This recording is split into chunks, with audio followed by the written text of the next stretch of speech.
तो इस वीडियो का जो टॉपिक होने वाला है वो है होम लोन बैलेंस ट्रांसफर। हम आपको बताएंगे कि होम लोन का बैलेंस ट्रांसफर क्या होता है, इसके अलावा होम लोन बैलेंस ट्रांसफर आप कराते हो तो क्या बेनिफिट्स वगैरह आपको देखने को मिलते हैं। तो कंप्लीट इन्फॉर्मेशन जानने के लिए वीडियो को पूरा आखिर तक वॉच करेंगे। तो चलिए देखते हैं अब ये जो होम लोन बैलेंस ट्रांसफर ये होता क्या है। जैसे कि अगर आपका किसी भी अदर बैंक या हाउसिंग फाइनेंस कंपनी में होम लोन मान लीजिए आपका चल रहा है, उसको आप किसी अदर बैंक में होम लोन ट्रांसफर कराना चाहते हो तो उसको बोलते हैं होम लोन बैलेंस ट्रांसफर। इसमें क्या रहता है कि मान लीजिए आपने किसी एक बैंक से होम लोन लिया, जैसे हम एग्जांपल के तौर पे ले लेते हैं कि हमने मान लीजिए एक्सिस बैंक से होम लोन लिया हुआ है, 9% का रेट ऑफ इंटरेस्ट हमको ऑफर किया गया था। तो 9% का रेट ऑफ इंटरेस्ट चला, लेकिन आरबीआई ने जो है अभी अपनी जो है रेपो रेट को घटाया हुआ है, तो रेट ऑफ इंटरेस्ट भी ज्यादातर जितनी भी बैंक है सब ने अपने रेट ऑफ इंटरेस्ट को कम कर दिया है। अब मान लीजिए जो है एक्सिस बैंक में आपको 9% पर ही अभी जो है चल रहा है, और उसको अभी अगर आप जो है एसबीआई बैंक में जाते हो तो एसबीआई बैंक आपको 7.5% पर ऑफर कर रहा है। तो आप बैलेंस ट्रांसफर करा सकते हो, मतलब एक्सिस बैंक से अपना होम लोन जो है ट्रांसफर करा के एसबीआई मिला सकते हो, क्योंकि एक्सिस बैंक में आपको 9% पर मिला था और एसबीआई बैंक आपको 7.5% पर ऑफर करा। तो अभी जो आपका 1.5% का जो इंटरेस्ट रेट में डिफरेंस रहता है, इसमें आप जो है काफी पैसा अपना बचा सकते हो। जैसे कि हम यहाँ पे एग्जाम्पल के तौर पर लेते हैं कि मान लीजिए मुझे एक्सिस बैंक से 20 लाख रुपए का होम लोन मिला, 9% के रेट ऑफ इंटरेस्ट और 20 सालों के हमने लिया। तो उस केस में आप किस्त देखो 17,995 की बनेगी और टोटल इंटरेस्ट आप देख सकते हो 23,18,000 रुपए का पे करना पड़ेगा। वही अगर हम जो है 20 लाख के होम लोन को ट्रांसफर कराते हैं मान लीजिए एसबीआई बैंक में, तो एसबीआई बैंक में 20 लाख ट्रांसफर कराते हैं 20 सालों के लिए, यहाँ पे भी है और 7.5% का रेट ऑफ इंटरेस्ट हमको एसबीआई बैंक ऑफर कर रहा है। तो उस केस में देखिए किस्त आपकी 16,112 हो गई, पहले आपकी 17,995 हो रही थी, अभी आपकी जो है किस्त कम होकर 16,112।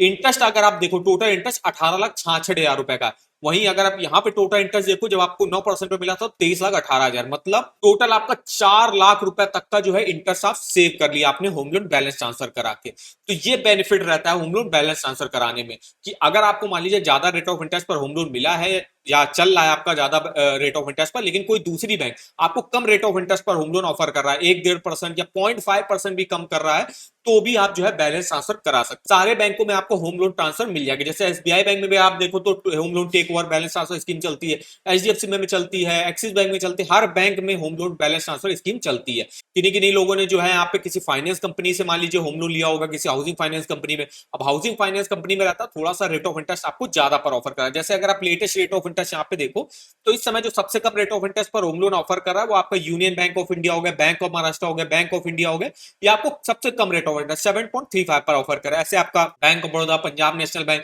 7.45 पर ऑफर कर रहा है, एसबीआई बैंक 7.5% पर ऑफर कर रहा है, एलआईसी हाउसिंग फाइनेंस 7.5% पे कर रहा है। तो लेटेस्ट आप बैंकों के रेट ऑफ इंटरेस्ट भी देख सकते हो। तो अगर हम बेनिफिट्स की बात करें होम लोन बैलेंस ट्रांसफर की, तो आपको कम रेट ऑफ इंटरेस्ट पर जो है होम लोन वगैरह मिल जाता है। जैसे कि अगर आपका मान लीजिए एक्सिस बैंक में 9% पर चल रहा था तो उसको आप एसबीआई बैंक में ट्रांसफर करा सकते हो, एसबीआई बैंक आपको 7.5% पर ऑफर कर रहा है। तो उस केस में क्या रहता है, आप अपने इंटरेस्ट रेट को, आप अपनी ईएमआई को, टोटल इंटरेस्ट को काफी कम कर सकते हो। इसके अलावा टेन्योर वगैरह भी बढ़वा सकते हो। जैसे मान लीजिए एक्सिस बैंक ने आपने 20 साल के लिए लिया, मान लीजिए आप 25 साल के लेना चाहते हो, तो जब आप ट्रांसफर करा दो दूसरे बैंक में तो वो आपको ऑप्शन देता है कि आप टेन्योर घटाना चाहते हो या बढ़ाना चाहते हो। तो जैसे हम बढ़ाना चाहते हैं उन्होंने 25 साल कर दिया, 20 की जगह 25 साल कर दिया। इसके अलावा टॉप अप लोन की भी फैसिलिटी आपको ऑफर कर दी जाती है। जैसे अगर आप बैलेंस ट्रांसफर कराते हो तो आपका एसबीआई बैंक में आ गया मान लीजिए होम लोन, तो उसमें आप टॉप अप लोन लेने के लिए भी एलिजिबल होगे। टॉप अप लोन आप किसी भी अपनी पर्सनल नीड के लिए ले सकते हो। इसके अलावा कुछ एडिशनल बेनिफिट वगैरह भी मिलते हैं, जैसे कि कोई कोई बैंक होता है कि जिसमें प्रोसेसिंग फीस ही नहीं लगती है। जैसे बहुत सारी बैंक है जैसे एलआईसी वगैरह है, इसमें अभी जो है अगर आप अप्लाई करो तो प्रोसेसिंग फीस जीरो लग रही है। तो अगर आप जो है बैलेंस ट्रांसफर एलआईसी में कराते हो तो हो सकता है जीरो प्रोसेसिंग फीस का ऑफर चल रहा है या एक ईएमआई का आपको जो है वेव ऑफ का ऑफर मिल जाए। तो ये कुछ एडिशनल बेनिफिट भी हैं जो लैंडर्स आपको ऑफर करते हैं। तो ये कुछ जो है यहाँ पे बेनिफिट रहते हैं बैलेंस ट्रांसफर कराने में। अब हम यहाँ पे बात करने वाले हैं कि होम लोन जो बैलेंस ट्रांसफर है इसको आप कैसे अप्लाई कर सकते हो। तो सबसे पहले तो आपको क्या करना है, सबसे पहले आपका जिस भी बैंक में होम लोन चल रहा है उस बैंक में आपको जाना है। अब उस बैंक से बात करनी है कि आरबीआई का रेपो रेट अभी कम चल रहा है, तो आपने हमको जो है 9% का रेट ऑफ इंटरेस्ट ऑफर किया था, लेकिन अभी जो है आरबीआई का रेपो रेट उन्होंने घटाया हुआ है, तो हमारा भी जो है रेट ऑफ इंटरेस्ट आप कम करिए। मतलब जैसे 9 है तो 8.5% करिए, क्योंकि रेपो रेट में जो है काफी जो है कट वगैरह किया गया है। अगर बैंक मान लीजिए कर देता है तो ठीक है, और अगर नहीं करता है तो उस केस में क्या करोगे, आप जो है अदर बैंकों को अप्रोच करोगे। जैसे कि जो भी बैंक आपको कम रेट ऑफ इंटरेस्ट पर होम लोन ऑफर करा है, जैसे सारी बैंकें हैं जिसमें आप लेटेस्ट रेट ऑफ इंटरेस्ट देख सकते हो, तो इनमें से कोई भी बैंक आपको जो है 9% से कम रेट ऑफ इंटरेस्ट ऑफर करा तो उस बैंक को आप अप्रोच करिएगा। पहले तो क्या रहता है कि जब आप बैंक अपने जो जिस बैंक में आपका होम लोन चला उस बैंक में बताओगे कि हमें बैलेंस ट्रांसफर कराना है, तो बैंक भी जो है हो सकता है रेट ऑफ इंटरेस्ट आपका कट कर दे, मतलब आपको ऑफर वगैरह दे। ताकि हम आपका जो है होम लोन हमारे बैंक से जो है ट्रांसफर मत कराओ। तो ये रहता है लाइक सबसे पहला तो प्रोसेस यही है कि आपको जो है अपने लेंडिंग पार्टनर जिसमें भी आपका होम लोन चल रहा है उसमें जाना है और बात करनी है। अगर आपका home loan rate of interest घटा रहे हैं तो ठीक है, नहीं घटा रहे हैं तो आप अदर बैंकों को अप्रोच कर सकते हो। अब डॉक्यूमेंटेशन क्या क्या लगते हैं जो है बैलेंस ट्रांसफर आप कराते हो, वही केवाईसी के डॉक्यूमेंट लगेंगे, इनकम के डॉक्यूमेंट हो गए। इसके अलावा जो है आपका कुछ एडिशनल डॉक्यूमेंट जैसे कि लेटेस्ट प्रिंसिपल आउटस्टैंडिंग लेटर, जो आपने जो जिस बैंक से पहले होम लोन लिया था तो उसमें जो भी प्रिंसिपल आपका लोन अप्रूव हुआ होगा तो वो लेटेस्ट जो है प्रिंसिपल आउटस्टैंडिंग लेटर हो गया। List of document from existing financier, मतलब जिस भी बैंक में आपका होम लोन चला उसमें जो भी आपके डॉक्यूमेंटेशन होंगे वो आपको उस बैंक में जिस बैंक में आप बैलेंस ट्रांसफर कराना चाहते हो उस बैंक को आपको प्रोवाइड करने पड़ता है। अब यहाँ पे अगर हम बैलेंस ट्रांसफर का एलिजिबिलिटी क्राइटेरिया देखें तो क्या एलिजिबिलिटी क्राइटेरिया रिक्वायर होता है अगर आपको बैलेंस ट्रांसफर कराना है, तो सबसे पहले तो रहता है कि आपकी जो प्रॉपर्टी है रेडी टू ऑक्यूपाई है या ऑलरेडी ऑक्यूपाइड हो चुकी है और आपने कम से कम 1 साल ईएमआई दी हो करंट लेंडर से। जैसे अगर आपका एक्सिस बैंक में होम लोन चल रहा है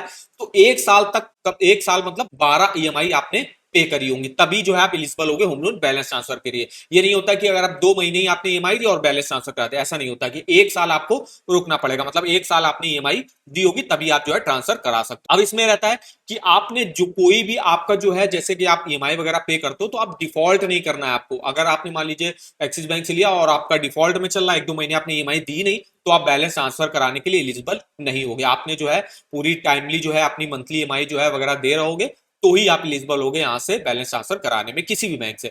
अगर हम बैलेंस ट्रांसफर का प्रोसेस जाने तो यहाँ पे ट्रांसफर प्रोसेस क्या रहता है, तो सबसे पहले तो आपको अदर बैंकों में जो है आप कंपेयर करके देख लेना कौन सी बैंक आपको कम रेट ऑफ इंटरेस्ट पर ऑफर कर रही है, तो उस बैंक को आप अप्रोच करना और उस बैंक में आपको बैलेंस ट्रांसफर कराना है। अब अगर जब बैलेंस ट्रांसफर जिस भी बैंक में आप करा रहे हो तो उससे आपको नेगोशिएट वगैरह करना है कि हमको इतने रेट ऑफ इंटरेस्ट अगर आप ऑफर कर रहे हो तो हम बैलेंस ट्रांसफर करा देंगे, प्रोसेसिंग फीस हमसे इतनी ले रहे हो तो हम करा लेंगे। तो ये सब नेगोशिएशन वगैरह आपको करना पड़ता है।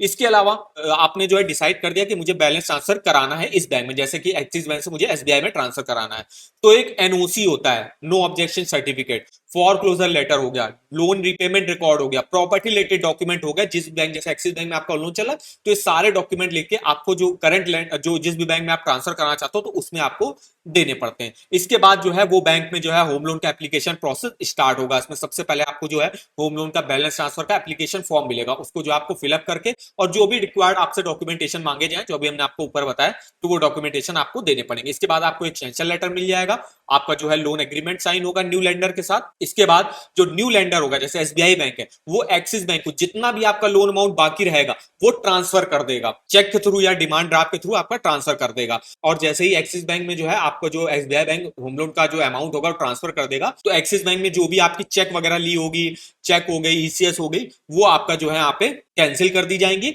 और यहाँ पे आपका जो लोन होगा वो ट्रांसफर कर दिया जाएगा दूसरे बैंक में। तो ये हमारे देखिए कंप्लीट इन्फॉर्मेशन है। और अगर आपको ईएमआई वगैरह कैलकुलेट करना तो इस होम लोन के ईएमआई कैलकुलेटर को आप यूज कर सकते हो। इस ईएमआई कैलकुलेटर का लिंक आपको वीडियो के डिस्क्रिप्शन बॉक्स में मिल जाएगा। और अगर आपको अपने लोन की एलिजिबिलिटी चेकआउट करनी, चाहे होम लोन की करनी हो, personal loan, car loan, bike loan, education loan, gold loan, इसके अलावा किसी भी बैंक के लोन के ऑफर वगैरह यहाँ पे देख सकते हो, आप रेट ऑफ इंटरेस्ट देख सकते हो, फीचर्स बेनिफिट चेकआउट कर सकते हो। तो कंप्लीट इन्फॉर्मेशन इस वेबसाइट पर मिल जाएगी, इसका भी लिंक मैं आपको वीडियो के डिस्क्रिप्शन बॉक्स में दे दूंगा, तो एक बार जाके आप जरूर चेकआउट करिएगा। तो आई होप वीडियो हमारा आपको इन्फॉर्मेटिव लगा होगा। वीडियो को एक लाइक कर दीजिएगा, चैनल पर पहली बार आया हो तो चैनल को सब्सक्राइब कर दीजिए और आप हमको कमेंट करके बता सकते हो अगर आपकी कोई क्वेरी वगैरह है लोन से रिलेटेड। तो आज के इस वीडियो में बस इतना ही, तो मिलते हैं नेक्स्ट वीडियो में, तब तक के लिए धन्यवाद।